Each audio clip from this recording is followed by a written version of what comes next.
Good day, everyone. Our program will begin in just a moment.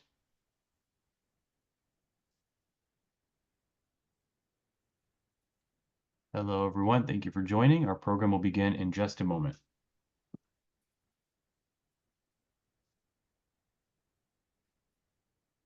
Good day, and welcome to Advocacy Anywhere, Israel at War, a series featuring programs surrounding the evolving situation in Israel and the region, understanding the impact around the world, and sharing action items that you can take from wherever you are. In recent days, we've seen significant developments across the region. A Houthi missile attack near Israel's Ben Gurion airport, an unprecedented escalation that raises pressing concerns about the reach of Iranian proxy forces. Meanwhile, in southern Syria, Israel is closely watching growing threats and violence to the Druze community. And in Gaza, Israel is planning to intensify military operations as it openly considers a broader ground campaign that could reshape the course of this war. Joining us today to provide insights into these fast-moving events is AJC Jerusalem Director Lt Colonel Reserve Avital Leibovich. Avital will be in conversation with AJC Chief Policy and Political Affairs Officer Jason Isaacson. After we hear from Avital and Jason, we will take your questions. You may email your questions to questions@ajc.org. That's questions plural, or you can use the Q&A feature in Zoom. Jason, turn the floor over to you. Yeah, Daniel, thank you very much. Good to see you again, Avital. Even under complicated circumstances. Let's just pick up from where Daniel started. There was a dramatic escalation. A Houthi missile did penetrate Israeli and U.S. air defenses and struck next to Ben Gurion Airport. Talk about this in the context of what the Houthis have been up to over the last year and a half. The missiles, the drones, by the hundreds that have been sent toward Israel. First of all, the implications of this particular escalation and how Israel is reacting to that. Let's start there. Yes, thank you, Jason, and it's good to be here with you again. I think, the key word that I will use again and again in our conversation today is proportion. Since October 7th, the Houthis declared openly, publicly, that they stand next to Gaza, by the Palestinians in Gaza, and therefore decided to attack Israel since then with explosive drones, with rockets, and in a minute I'll explain about the different types of rockets. Now, out of the estimation of something like 370 drones and rockets, which they have fired since October 7th, 3 actually hit the ground. So if we're measuring from an air defense perspective, we are well into the 90s, 95+% of interception rates. So we can see that the Israeli capabilities are still remain high. But having said that, the Houthis definitely crossed the red line by hitting what is called in Israel a strategic asset. An international airport of a country is considered a strategic asset, and this is something obviously that Israel could not just stand by. Now, there's a lot of psychological warfare with the Houthis. They themselves spread different kinds of rumors and messages. For example, Jason, they say they're using hypersonic missiles. Well, let me clarify once and for all, they are not using hypersonic missiles. But the question is, following 7 long weeks of hundreds of targets, which the American forces targeted, how come that the Houthis are still able to launch missiles almost on a daily basis? And by the way, yesterday, they tried to fire at Israel both a missile and an explosive drone. Both, by the way, were intercepted outside of Israeli airspace. So how come they still have that capability? So the first reason is that their launching systems are mobile. Basically, they put it on the truck. They are able to launch it from somewhere and conceal it somewhere underground. The second reason is that the area in which they operate from is a huge desertous area, and they are hiding their ammunition in caves all over the desert. Therefore, when you are operating only from the air, your capability to locate the weapon systems is very limited. At the end of the day, if you are not really moving from one cave to another, from one mountain to another, you will not be able to find out and locate the locations of all of these launchers and rockets. And finally, I would say the Houthis are working with tribes. And I'm sure that many of you have seen, tribes with their traditional clothing, with sandals, living not in the, I would say, high-risers, but more shacks and caves all over the desert. And they basically divided the weapons among different tribes, and the tribes are spread into a huge area. So for all of these three reasons, this is very difficult to locate exactly the launchers and the rockets. Now, the estimation in Israel is that the Houthis still have dozens of rockets. Having said that, they also have the rockets which they receive from Iran. The manufacturing capability of rockets, of these kind of rockets or missiles per week, is between 6 to 8. This is the estimation.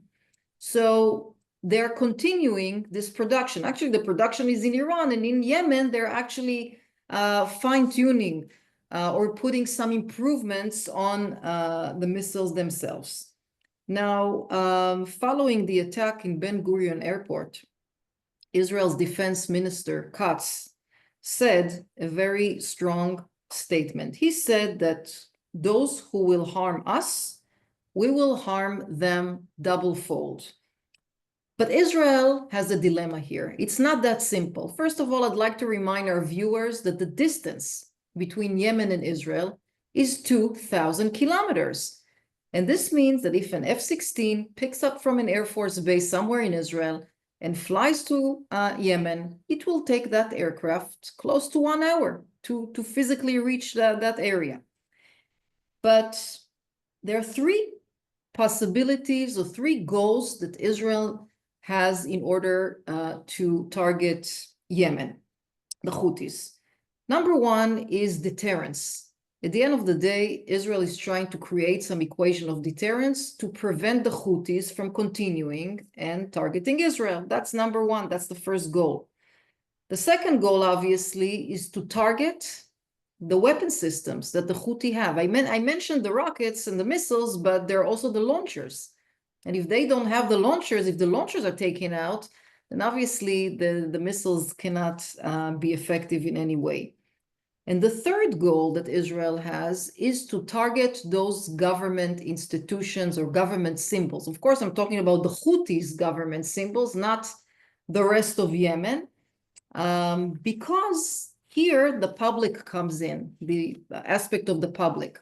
When Israel pressures the public through targeting civilian assets, then the public, is upset with the Houthis and could apply pressure to the Houthis.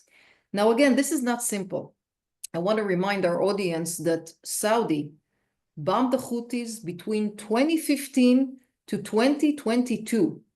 They killed in those years more than 20,000 Yemenites. And yet, the Houthis continued. They blew themselves up with explosive drones. They caused huge damage to the oil industry in Saudi.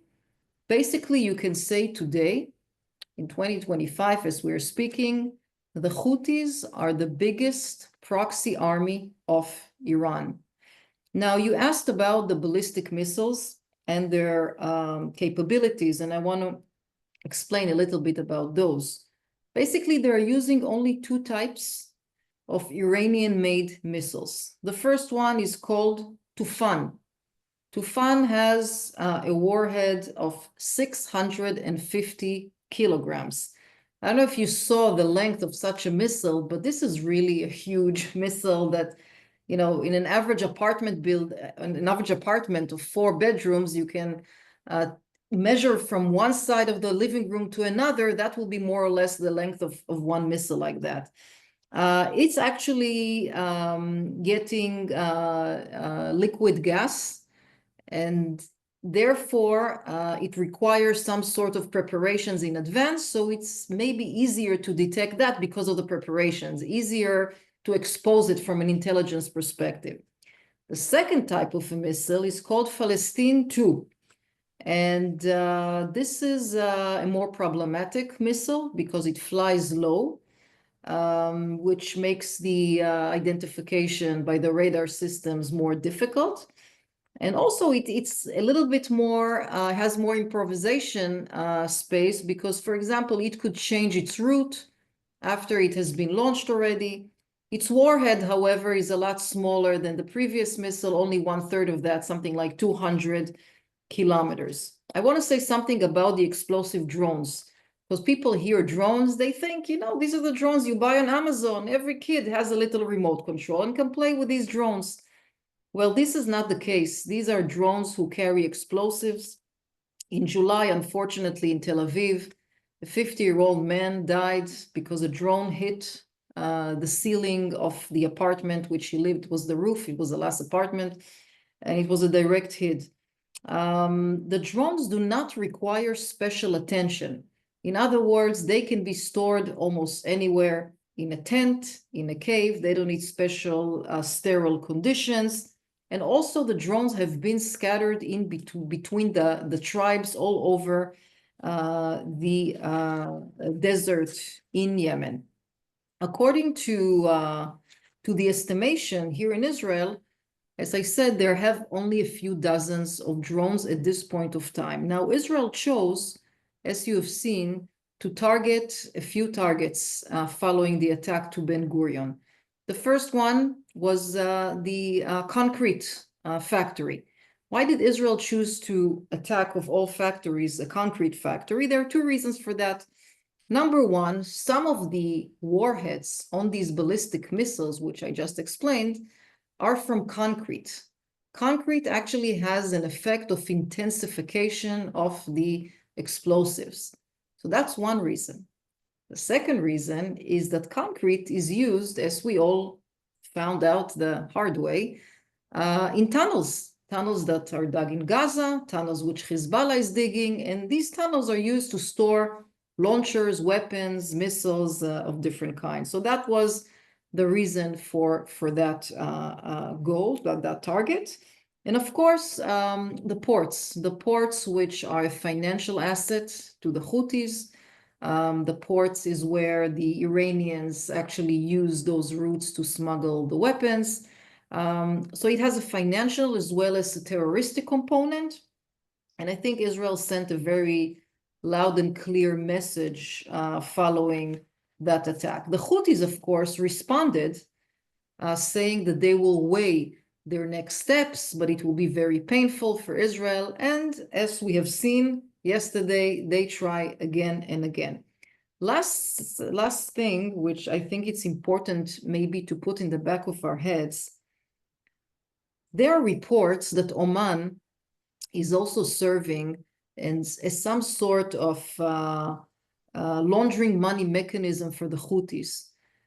Oman is perhaps using or allowing the Houthis to use their bank systems, and this way they can actually go around the sanctions. And this is something that we need to be aware of. I think we want to explore that further. I think not in this conversation, though, but thank you for that.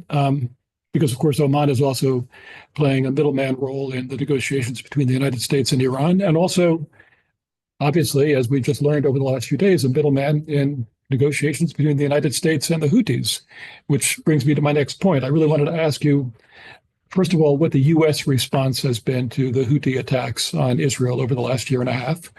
The U.S. has led a series of bombing campaigns. They have destroyed a number of targets. Obviously, targets remain. Otherwise, they wouldn't continue to be firing drones and missiles at Israel and at ships in the Red Sea.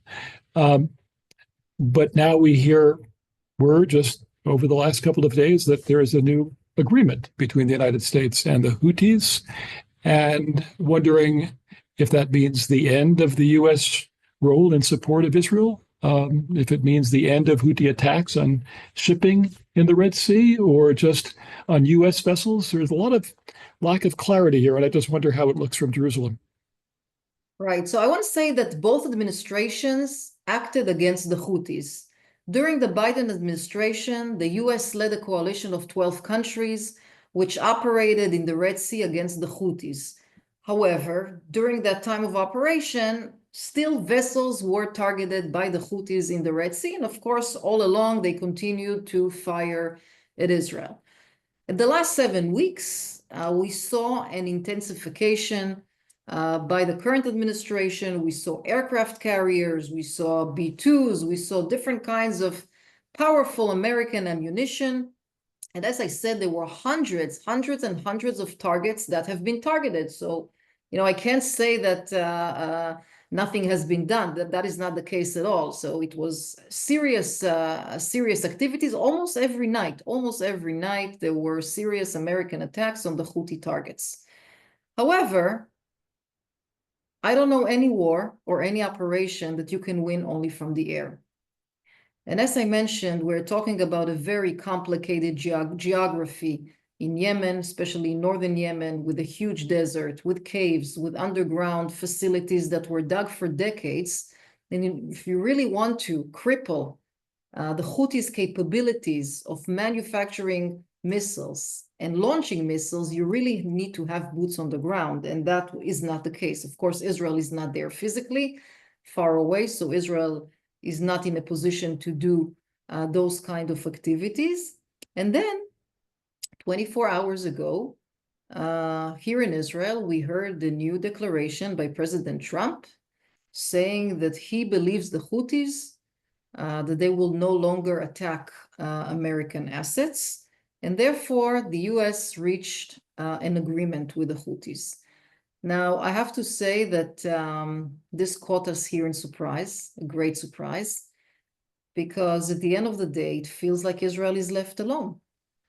And the issue with the Houthis, of course, it's an international issue, because stopping and harming vessels in a main key area, which, flows cargo from east to west. This is a huge amount of countries which are just affected as a result, not to mention Egypt, which is maybe one of the leading countries losing billions over the Suez Canal, which no cargo is entering that canal any longer.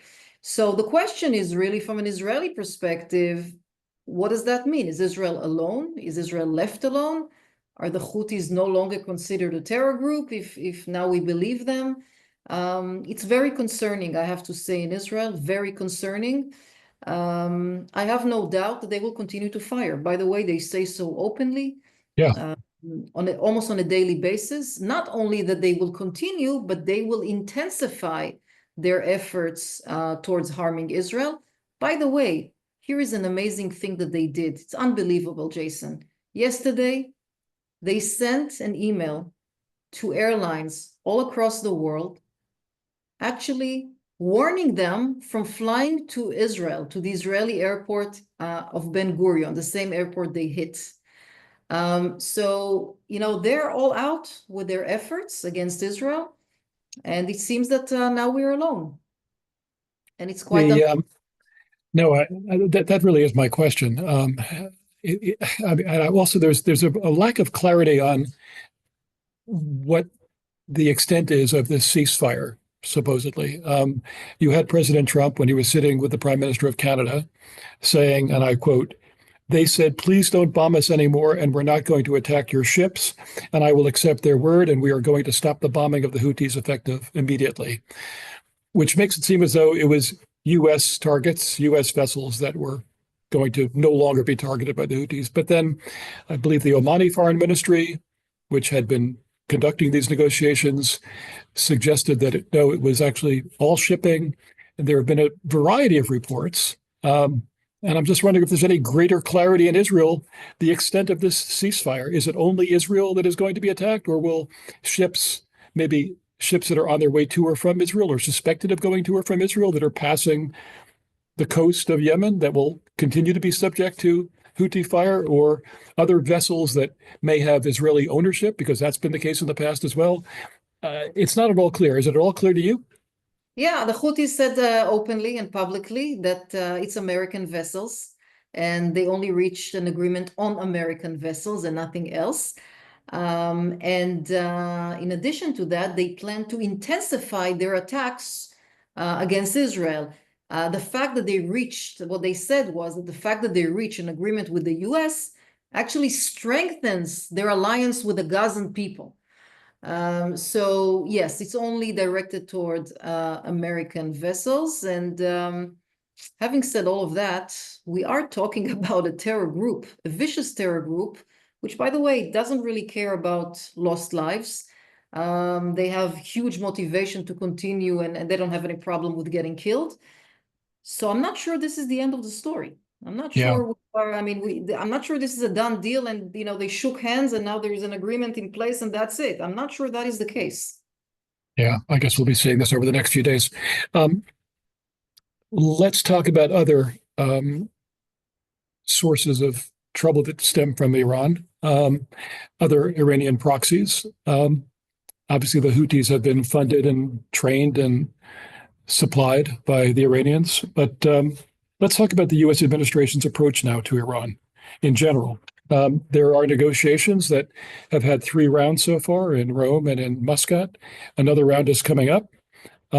What is Israel's understanding of the scope of these negotiations? Are they limited from your perspective to the Iranian potentially military nuclear program?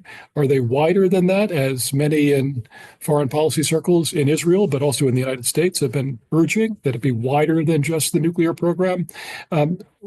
What is the level of, let's say, cooperation and just agreement between Jerusalem and Washington on where these negotiations are going? I know Ron Dermer, Strategic Affairs Minister, was in Washington over the last couple of days discussing this with the administration. What is the understanding that Israel has of U.S. intentions? So I'll connect the two together. And I want to begin by sharing with you a poll that was taken in Israel among the Israeli people on the same day in which the Houthis attacked Ben Gurion Airport. Sunday, it seems like weeks ago, but it was only 5 days ago on Sunday. So the question that the Israelis were asked, what should Israel's response be towards the Houthi missile that was fired towards Ben Gurion Airport? 37% said that Israel should attack Yemen directly, 37%. But 55% said that Israel should attack Iran. You can understand by this larger percent what really disturbs the Israelis. The main concern for the Israelis is Iran.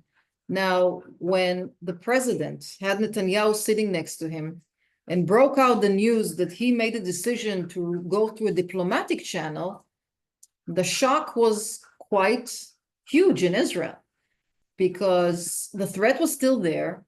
The motivation of the Iranians is still there. Nothing really changed. The same data was known. And yet there was a choice to go to direct negotiations. So after the first shock, I would say, we have seen a lot of political visits. You mentioned one of them, Ron Dermer, this week, but I think it's happening almost every week, either an American representative here like Witkoff or an Israeli minister going there. And Israel is concerned of being marginalized because the last thing Israel wishes is to have some sort of a repeat of the JCPOA from 2015. And the JCPOA, as we know, had a lot of loopholes. For example, those ballistic missiles which Iran fired at Israel in the last year and a half were not even mentioned. What will happen in the current agreement? Now, what about the proxies? I just mentioned, and we spoke in length about the Houthis, which is the biggest proxy army of Iran. Will the proxies be mentioned in the agreement or not?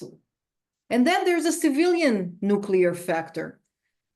Iran doesn't need a civilian nuclear plant because it has plenty of oil for, 20, 30, 40% of the world. So why do they need, what essential need is for a civilian plant?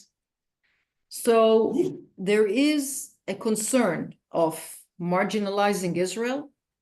There is a concern of repetition of the mistakes that were made in 2015 with the JCPOA. And there is lack of enthusiasm to begin with to going into a diplomatic channel and nothing which is more significant military oriented, because Iran is very, very weak from a security perspective, financial perspective, internal perspective. So that's where we are. And this is really the major, major concern in Israel. Yeah, that's where we are in terms of And at the same time, we have an administration in Washington that is seen as a great friend of Israel and a great supporter of Israel, and has demonstrated, certainly in the first Trump administration, its strong support for Israel on so many fronts, on Jerusalem, on the Golan, on moving the embassy, on the Abraham Accords. So it must be quite confusing right now, but let's expect that the underlying support will continue. Yeah, still the U.S. is not framed in a negative way in Israel. The rhetoric is that still, the U.S. has a strategic partnership with Israel, and obviously there are strong relations and so on. But we need to ask another question. When, we are not in a friendly neighborhood here in Israel. And the question is, what do the enemies surrounding us understand? What is their analysis of the current situation? Of the fact that the US decided to pull out 2,000 soldiers, American soldiers, from Syria, from the fact that they decided to go to diplomatic measures with Iran, from the fact that they decided to believe the Houthis and to reach an agreement, from the fact that next week President Trump will be visiting Qatar, a place which no other American president visited for decades. So what do they make out of all of this? I think we could go on for hours. So let me just pose another couple of questions, because I see that the line of people wanting to ask other questions is getting longer. You mentioned Syria.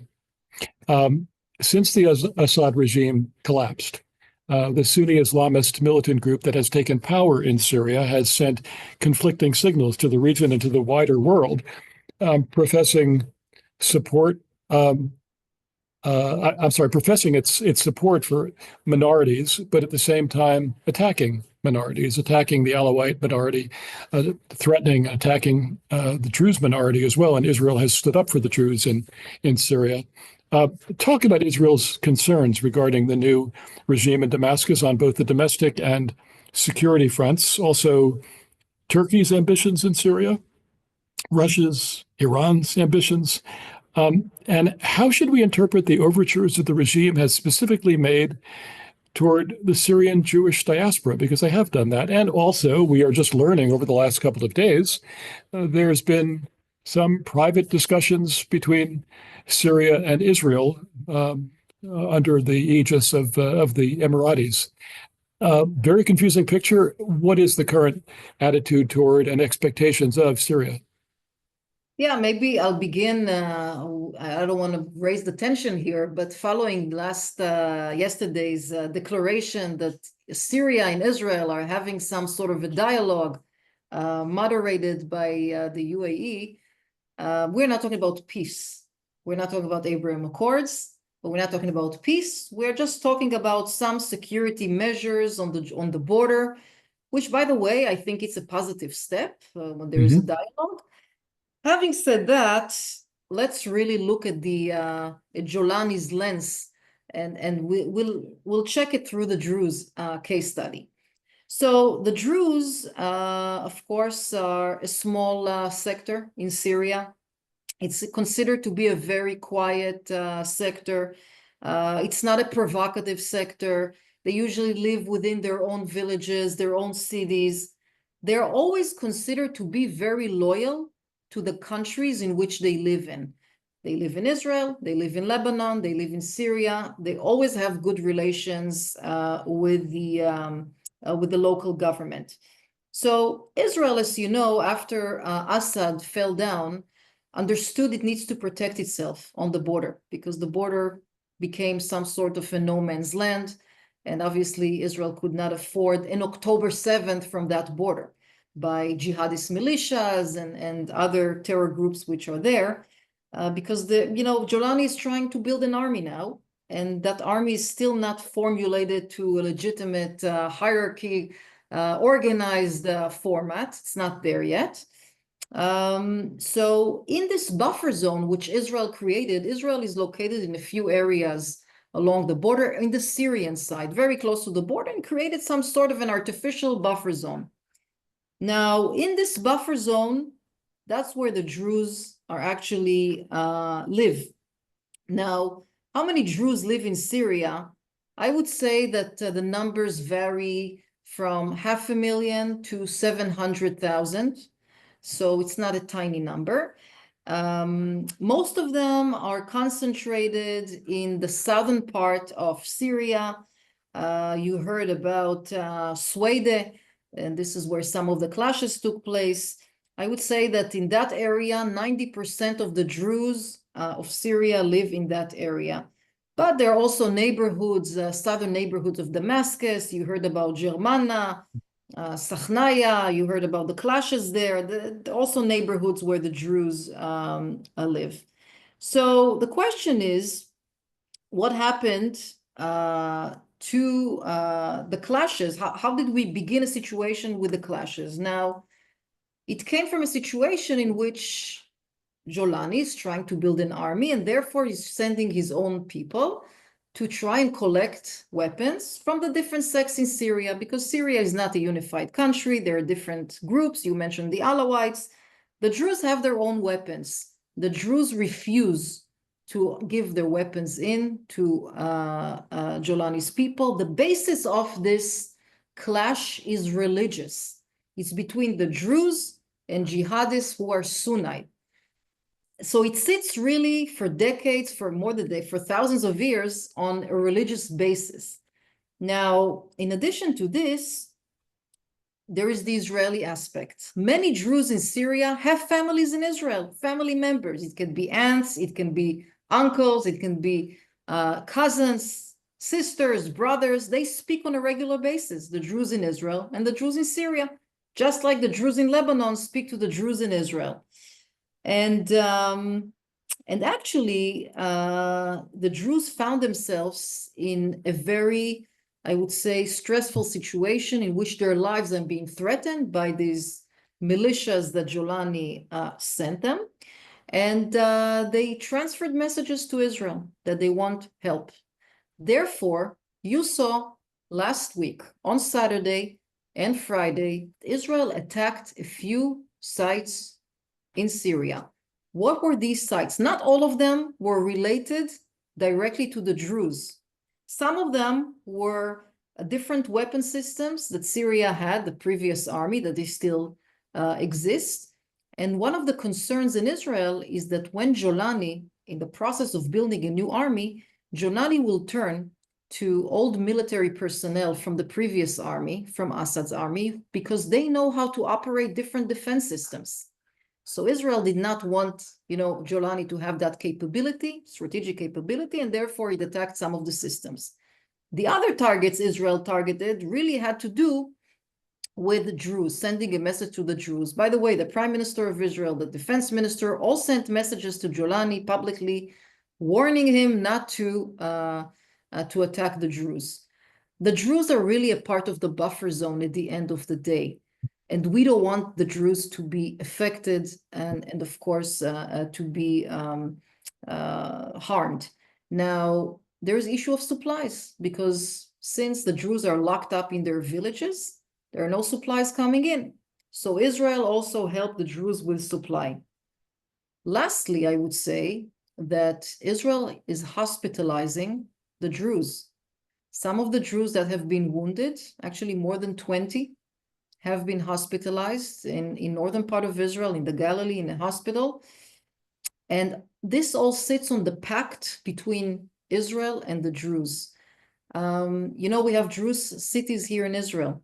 And if you go to their cemeteries, you will see a lot of soldiers, Druze soldiers, that died and lost their lives on the protection of Israel.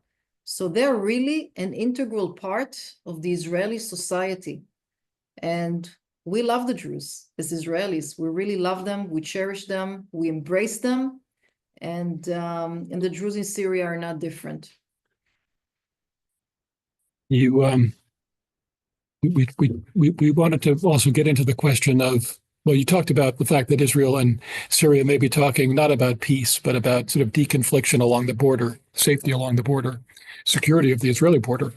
But could you say a few words about the Turkish role in Syria, as far as you understand it, as far as Israel understands it, Turkey's ambitions in that new governing structure in Damascus? Also, is Iran out of the picture now in Syria because their boy Assad fell? And is Russia still involved in Syria? What's your sense? So I will use the phrase money talks at the end of the day, because Golani, in addition to his need for defense, for building an army, he also needs funding. Now, the question is, who will fund Syria at the end of the day? Obviously, Iran is out of the picture. So there were two options, Qatar and Turkey. Now, I understand that Qatar has been given the green light to pay the salaries, right, for Golani's people. Yeah, so we just saw that. It has an enormous effect. On the other hand, I saw that Golani is also searching some European capitals. For example, he signed a contract earlier this week with a French company to rebuild the port in Latakia, which will give him an income of 60% of the total cost of the port per year for the next, I don't know, decade. And of course, visited France yesterday and met President Macron. Now, what can Turkey give at the end of the day, Syria?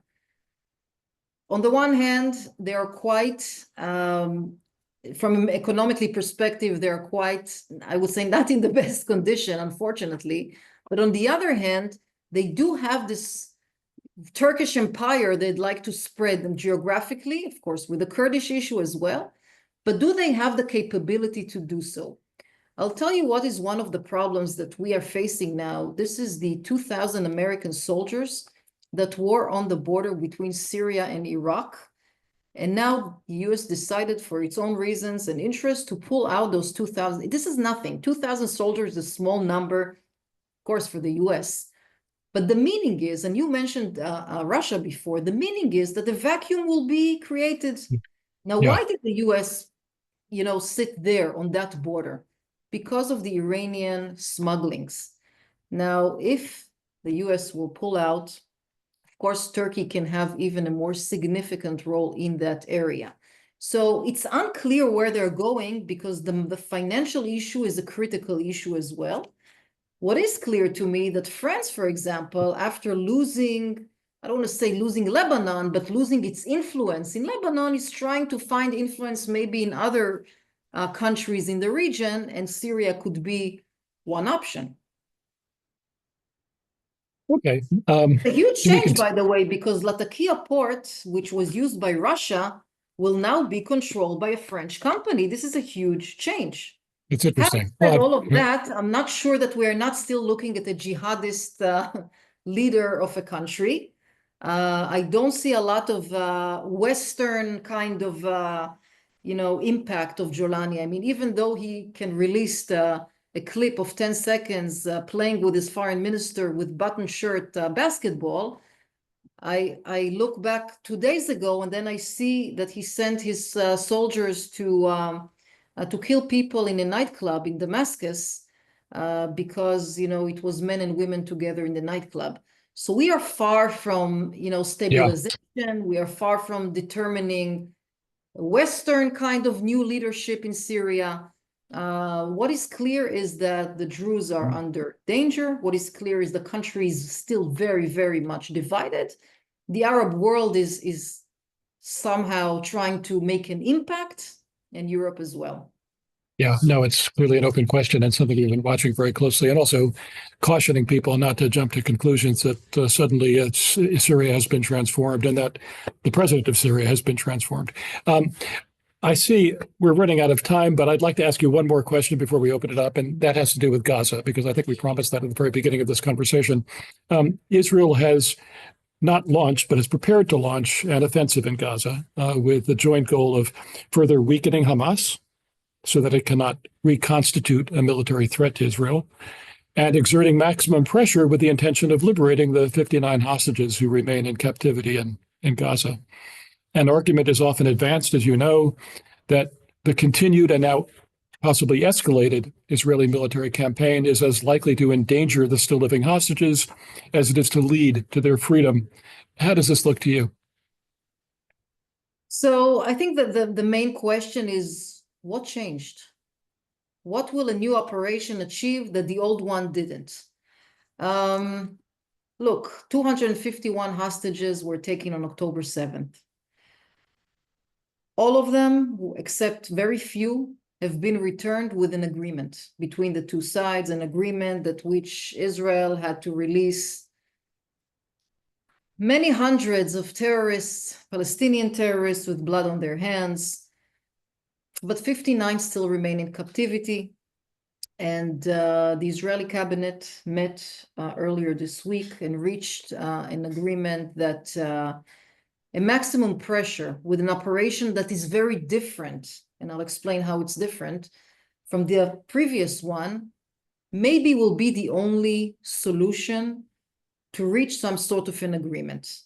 Now, having said that, since Trump will be visiting the region next week, this operation will not begin until the end of Trump's visit. Why? Because Israel would still like to give a chance to the mediating countries, which is Egypt and Qatar. By the way, they issued a joint statement 2 days ago saying that they're still making efforts with a deal, with a new deal.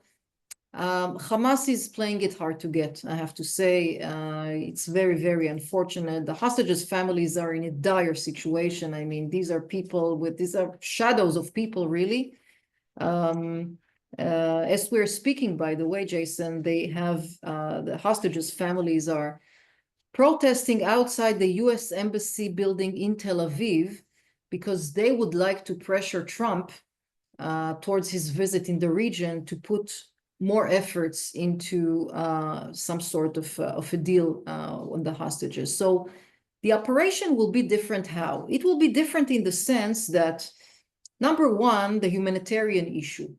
The humanitarian issue, it doesn't matter how many trucks went in, Hamas violently took over a serious percentage of these amount of trucks, 70%, 60%, and took the cargo and stored it in its own storage facilities, which meant that Hamas controlled who those goods will be released to, when, and in what quantities. Now, the humanitarian aspect this time will be controlled in one area, 3 different zones of humanitarian aid, which will most likely be distributed to families in Gaza according to a certain amount of kilograms per family, something like 70 kilograms of food per family per week.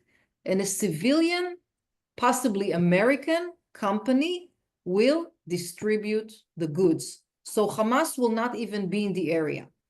In addition, this area will be the main area in which the people of Gaza will live during that operation. The operation will focus on areas in Gaza that, first of all, Israel did not operate in. And those areas that Israel did operate in the past and will operate again, basically, Israel will hold those areas. In other words, we're not talking about occupation in the sense of, building settlements in Gaza. That is not the case. But from a military perspective, holding an area, because when Israel operated before in Gaza, it controlled the road, it finished the activity, and then retreated. It controlled Jabalia, it finished the activity in Jabalia, it was 3 weeks, and left the area. In Khan Yunis, another neighborhood, it did what it did, the army did what it did there, and then left the area. Here, in this case, there will not be leaving of the area. The soldiers will stay there. And that's when Israel says exerting the maximum amount of pressure, that's exactly what it means by exerting the pressure, not leaving the area, but staying in all of those places. This means that Israel will need to recruit a huge amount of reservists or soldiers in order to make sure that it exerts this kind of pressure. But again, I still have a small hope that maybe Hamas will come around and we still have a couple of more days and will agree to go to some kind of a deal.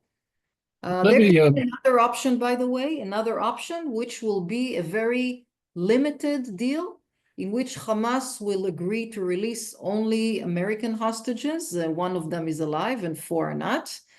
So maybe they could live with that price of, releasing one American living hostage.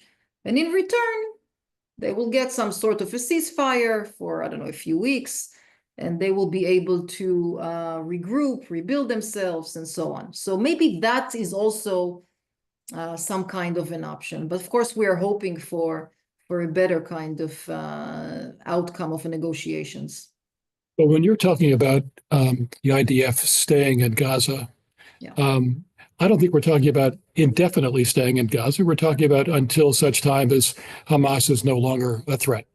Right, right. Because we don't have that option with so many fronts, Syria and Lebanon and the Houthis and the West Bank, which we didn't have time to talk about, and Gaza. This is a war that has been going on for a year and a half, but the tactic will be different this time in Gaza compared to the last time. Very good. Okay, Daniel, I've kept you waiting so long. Please, are there questions from our audience? I know there are. Thank you, Jason. Thank you, Avital. Our first question from Amy Rotenberg regarding Iran's supplying and training of the Houthis. Does Israel's destruction of the Sana'a airport have any real impact on Houthi functionality or on Iran's ongoing ability to support them? Yeah, great question, Amy. Look, an airport can be built. So yes, they suffered $500 million of damage. By the way, this is a small airport that had something like an average of 3 flights a day. Yeah, Sana'a Airport. It's not exactly JFK. Yet the message is a message of deterrence, as I said before. Will this make them stop firing rockets? No. Will this impact the level of smuggling from Iran to Yemen? Somewhat, yes, but this will not stop it altogether. Therefore, the expectation and the understanding and the estimation in Israel is the rocket fire, the missile fire from Yemen will continue to target Israel. By the way, I'm assuming that the U.S.-led operation that is based in the naval base in Bahrain, that is supposed to help stop smuggling of weapons, will not be stopped by the president's order to no longer fire on the Houthis. I'm assuming that ongoing operation is maintained. Let's see. It's a permanent base, so I assume it will stay there. I didn't hear any declarations. And not only that, we have CENTCOM, which is in the area, and we have a lot of countries exercising together under the umbrella of CENTCOM, and this will continue, of course. Yeah, no, exactly. No, it's the CENTCOM base in Bahrain that I'm referring to in that sense. Daniel. Sure. Related question from Don Barkhuizen. What route does Iran use to transport weapons to the Houthis? And is it possible to cut it off as was done with the Hezbollah-Syria corridor? So by the way, even the Hezbollah corridor is not completely, I would say, shut. It's true that they have the options to smuggle from the air, from the sea, and from the land, but guess what? The Beirut port is controlled by Hezbollah.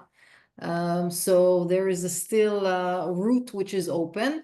I would say that the maritime route is the main route for Iran to smuggle the weapons. And yes, these are huge areas. And again, the question is, what exactly do you want to achieve? If you want to achieve a full, complete cleaning of all the weapon system, the launchers, the missiles, which are hidden in caves in the desert, you have to have boots on the ground. It's not enough to do from the air. And again, the US attacked hundreds of targets. They did a great job in 7 weeks, hundreds of targets every night, a few times a night, but it's not enough. If you really want to clean the arsenal of weapons of the Houthis, you have to do it from the ground. Daniel? Thank you. Another question related to the Houthis, and we've gotten similar questions, so I'll ask Richard Cohen's. How did a cave-dwelling tribe in one of the poorest countries in the world acquire the technological know-how to be able to establish and operate, mobile rocket launching capabilities that can strike 1,000 miles away? The Houthis came to our awareness only, I would say, more exposed in the last year and a half. But in reality, they've been there for a very long time. In terms of training, they have enough training to operate the different systems. And by the way, these are not too complicated systems at the end of the day. to launch a drone, an explosive drone. You don't need the PhD in nuclear science at the end of the day. And then to fire ballistic missiles, you don't need to be a physician. So as I said, they spread those weapons with the tribes all over northern Yemen, that area. They are well trained by Iran. They're well equipped by Iran. If the technology is there, the know-how is there, there is no problem in continuing and doing those acts again and again. Yeah. I have a question from Richard Schnedeker. Regarding the situation in Gaza, is there any evidence of progress having other Arab countries such as Egypt and Jordan taking over the administration of Gaza? And does Israel have any idea what would constitute an end to the conflict, since it is unlikely that Hamas will ever agree to surrender? Yeah, so nobody's talking in Israel about an end of a conflict at this point of time. I don't know if you're aware, but in the last couple of months, Hamas fired rockets at Israel. So although their capability is significantly crippled, it's not over. And Israel did not operate all over Gaza. So Hamas still has that capability. And also it's recruiting, as we are speaking, it's recruiting somewhat 30,000 new people to rebuild itself. 15-year-old, 16-year-old, they're considered mature enough from Hamas's perspective to hold a gun and learn how to plant an explosive. So they're trying to rebuild themselves. And you're right, Hamas will not give up. And the ideology of Hamas will probably stay. Therefore, we are looking at a very long-term process that could take maybe a generation to 2 generations. The Arab countries that you mentioned, first of all, Egypt is, of course, involved in mediating, and it has a significant leverage on Hamas because Egypt is controlling the crossing, the border crossing in Rafah. This is the border crossing to Egypt. So this is the main leverage Egypt has. Jordan is in a more, I would say, sensitive situation. Internally, they have a lot of problematic issues. Financially, they have issues. You know that after the civilian war in Syria, approximately 1.5 million Syrian refugees moved to Jordan.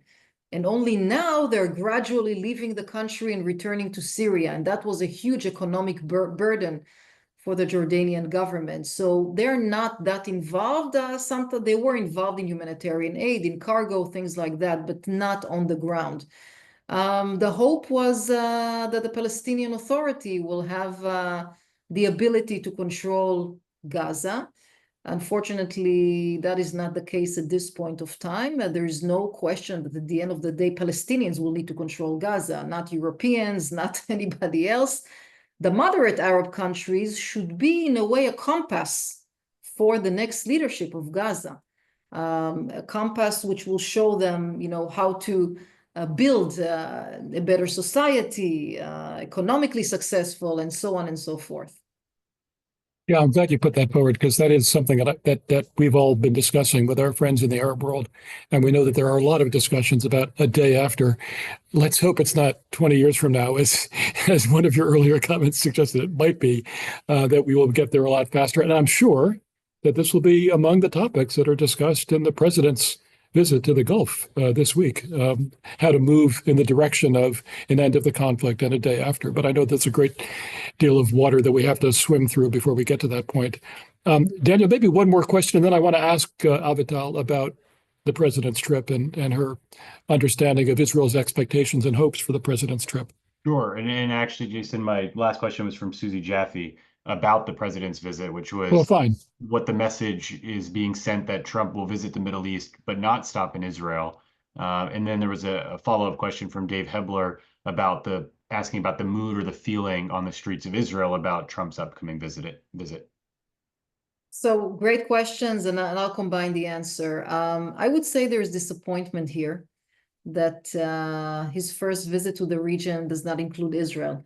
I think that even it would have included Israel just for a few hours, it would make a significant message. It would send a significant message because at the end of the day, again, we are in this neighborhood which we have enemies surrounding us and looking exactly at the US support for Israel and the strategic bond between Israel and the US, which does exist.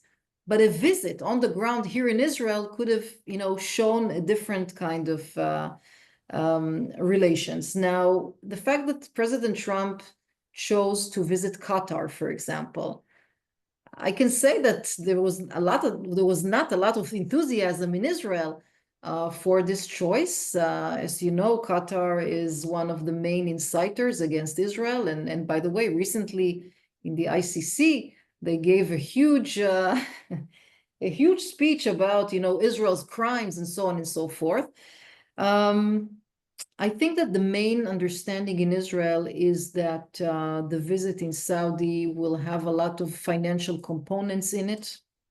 The Saudis have some debts which they are interested to get rid of.